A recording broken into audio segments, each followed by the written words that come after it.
following preview has been rated good by the Good, the Bad, and the Weird podcast. Please check out the full episode when it releases on Wednesday. I don't have an intro for this one. I forgot to write one, so... It doesn't really need one, because we're doing 2014's Calvary. I'll put ocean waves in the background. I was going to say, this... What are you going to put? Depression noises? Like... What even are depression noises? I don't know, the sound of your church burning to the ground I think is a good start. Sound of starving people in the 1920s? Yeah, that's a solid choice, too. I don't know, there's a lot of very sad and unhappy people in this movie. We're doing Calvary to end off season 5 of the Good, the Bad, and the Weird podcast. It is a great movie. Don't let my sadness deter you. But yeah, the whole theme of the movie is that everyone is upset. Yeah, or has troubles, I should say. Yeah, that's probably a good way. Yeah, I gotta give, again, a shout out to my good buddy Actuality for introducing me to this movie. Without that, I would have never thought to do this movie at all. This movie was great. I'm really glad that you suggested it, because I had seen it a long, long time ago, back when it was still fresh and new, and had kind of forgotten about it, because nobody else has watched this, and it's one of those movies where, like, it's really good, it's excellent, but having someone to talk about it with or watch it with is honestly the best way to do it, because even though the director and the main actors feel like they have a definite, like, interpretation of how and whys, it's one of those ones where, like, depending on who you are, depending on how much you know or remember about the 2010s-ish Catholic religion, you might have a different interpretation of the whys behind some of the actions. Yeah, there was a lot of, no, don't touch me there. That is my no-no square. Yeah, I mean, that is the underlying reason behind it, but it is one of those things where, like, you don't technically need to know all about the, like, real-life political drama, or, in this case, church drama, that was the backbone, the reasoning, the footing for the movie, because the movie handles it so well that, like, you're not left in the dark by not knowing.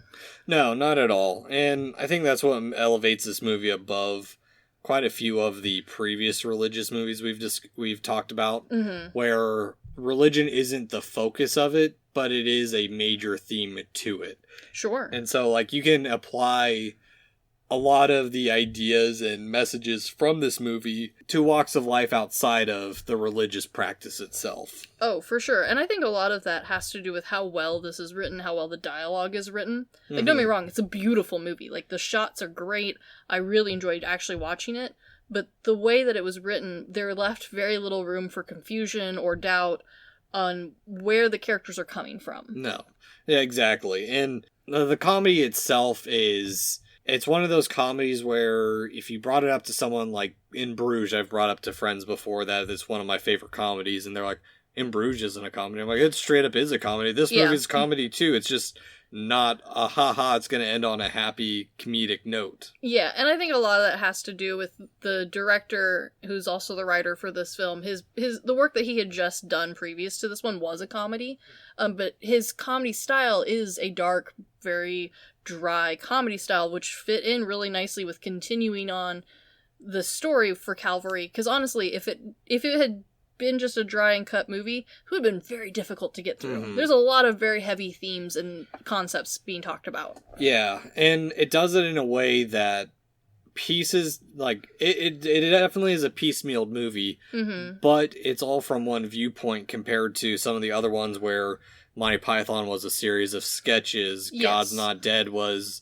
a hot mess. Yeah, just a jumbling of, hey, we like this idea, it's going to end this way. And this one doesn't end like that. We don't have a happy conclusion to every single person's story in this. True. Honestly, most people's ending is arguably not a happy ending. No. It's unending, but it's not necessarily like the either morally high ground ending or... what some people would consider a good ending. Yeah. Well, that's because all the other characters are side characters, like I brought up. It's kind of like Donnie Darko, where it's his impact or their impact on the central character that actually defines the movie.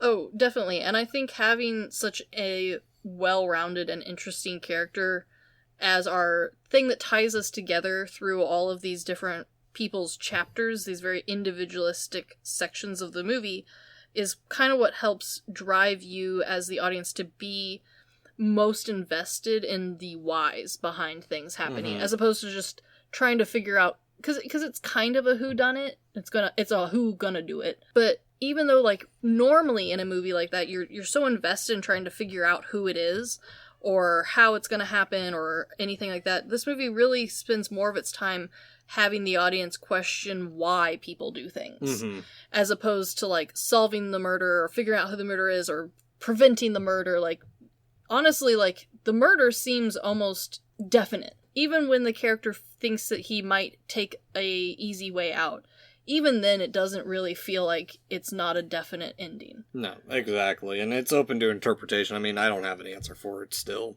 I don't think anyone really does, despite the fact that the director and the lead star have come out saying, like, oh, well, we have a very definite interpretation. They've also said that, like, they think it's a good enough piece of art, a piece of media, that your interpretation is also a valid one. No, I agree. So, just heads up for everyone, little housekeeping on our backside. This is going to be the last preview episode we do.